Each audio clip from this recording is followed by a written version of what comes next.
The first game of our International Sports Day is called bocce.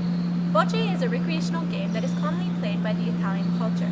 However, it is a game that was first recognized in Egypt, then was played by the Greeks, and then played by the Romans.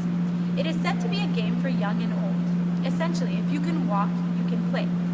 It was even played as an Olympic sport in Greece. Bocce is now played mostly as a recreational sport. However, it brings people of all ages together. In our lesson, the students will be divided into groups of 6, creating 2 teams of 3 within each group. Each member of the team will have 1 ball to throw. The 7th ball is called the jack. This is the ball that is thrown at the beginning of the game, and the team to throw it first can be decided by playing rock, paper, scissors. The objective of the game is to get your team's ball closest to the jack. The first team to 15 points wins. The game can also be played up to 11 or 13 points. This is usually determined at the beginning of the game. To start the game, 1 player from one team will throw the jack.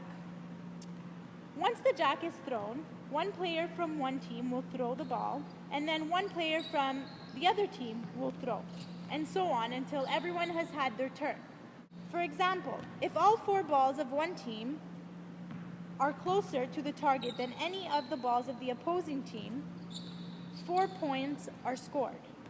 The winning team will throw the jack during the next round.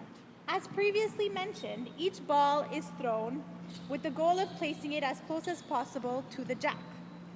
A point is scored for the team with its ball closest to the target. Additional points are earned for each ball that is closer to the target than the closest ball of the opposing team. Bocce can be played at tournaments, family gathering, or with friends.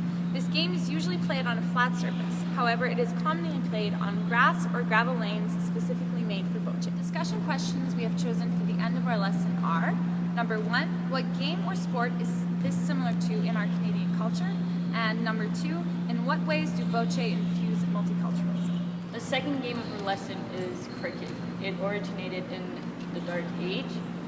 It evolved in England. It's actually a game that was derived from a very easy pastime where people would throw a piece of wood or a ball and someone else would try to strike it with a club. Known to be one of the oldest sport games in the world. And as of now, there are many ways to play it. You can either play it in a recreational environment, so with friends in a park, in organized league, or in different tournaments. The game of cricket is played by 2 teams. There are 11 players in each team. There will be a fielding team and a batting team.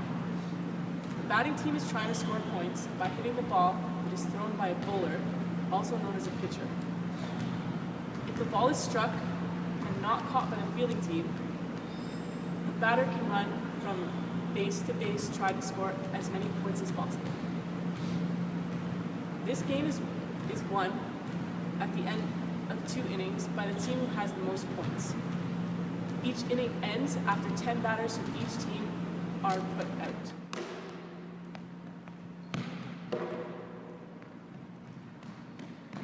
This second game that we'll be teaching in our lesson will follow a number of progressions. There's 10 ways to get a batter out of the play.